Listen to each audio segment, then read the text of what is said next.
சற்று முன் கிடைக்கப்பெற்ற மிக மிக முக்கியமான செய்தி ஒன்று வெளியாகியுள்ளது. 2026 சட்டசபை தேர்தலில் அதிமுக கூட்டணி மிகப்பெரிய வெற்றியை பெறும் என்ற தகவல் கிடைக்கப்பெற்றுள்ளது.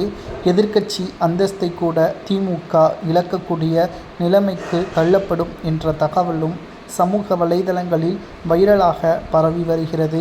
2024 மக்களவைத் தேர்தலில் கூட 40 தொகுதிகள் புதுச்சேரியுடன் சேர்த்து திமுக கூட்டணிதானே வெற்றியடைந்தது.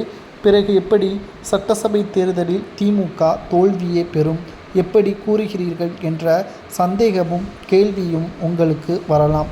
அதிமுக கூட்டணி தற்பொழுது தமிழகத்தில் மாற்றத்தை கொண்டு வருகிறதோ இல்லையோ, ஆனால் திமுக கூட்டணி ஆட்சி அமைக்கக்கூடாது என்ற முடிவில் தமிழக மக்கள் இருக்கிறார்கள். கருத்துக்கள் கணிப்பின் பொழுது நிச்சயமாக திமுகவின் ஓட்டுக்கள் ஒட்டுமொத்தமாக திமுகவிற்கு எதிராகவே பதிவு செய்யப்படும். அதாவது 2021 சட்டசபை தேர்தலை நாம் கவனித்து பார்க்க வேண்டும். அங்கு திமுக வெற்றி அடைந்ததா? நிச்சயமாக திமுக வெற்றி அடைந்தது. ஆனால் எத்தனை சதவீதத்தில் திமுக வெற்றி அடைந்தது? 3.5% வித்தியாசத்தில்தான் திமுக வெற்றி அடைந்தது. இல்லை என்றால் அதிமுக தான் 3வது முறை ஆட்சியை கைப்பற்றியிருக்கும். சரி, திமுக இந்த முறை தோல்வியடைவதற்கும் 2021 வெற்றியடைந்ததற்கும் என்ன வித்தியாசம் என்ற கேள்வியை நாம் பார்க்கும் பொழுது, தமிழக வெற்றி கழகம் புதிதாக தமிழகத்தில் அரசியலை பதிவு செய்துவிட்டது. அவர்களுக்கென்று ஒரு கூட்டம். இதனால் திமுகவின் ஓட்டுக்கள் கணிசமாக குறையும், சிறுபான்மையினர்களது ஓட்டுக்களும் குறையும்.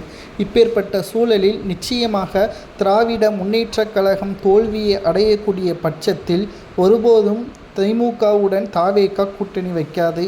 அப்படி இருக்கக்கூடிய நிலையில் தமிழக வெற்றி கழகம் எதிர்க்கட்சியாகவோ அல்லது திமுக எதிர்க்கட்சியாகவோ வரலாம். ஆளும் கட்சியாக அதிமுக வரும். அதாவது திமுகவிற்கு எதிராக விழக்கூடிய ஓட்டுக்கள் அதிமுகவிற்குத்தான் வர வேண்டும் என்ற கட்டாயமோ ஆசையோ அதிமுகவினர்களுக்கு கிடையாது. திமுகவிற்கு ஓட்டுக்கள் விழவில்லை என்றாலே அதிமுக வெற்றிதான் என்பதை தான் நம்மால் பார்க்க முடிகிறது. அப்பேற்பட்ட அரசியல் கள நிலவரம்தான் 2026 சட்டசபை தேர்தலில் நடைபெறும். இதனால்தான் திராவிட முன்னேற்றக் கழகம் தோல்வியடைந்து 2026 சட்டசபை தேர்தலில் அதிமுக மிகப்பெரிய வெற்றியை பெறும் என்ற தகவலும் வெளியாகியுள்ளது.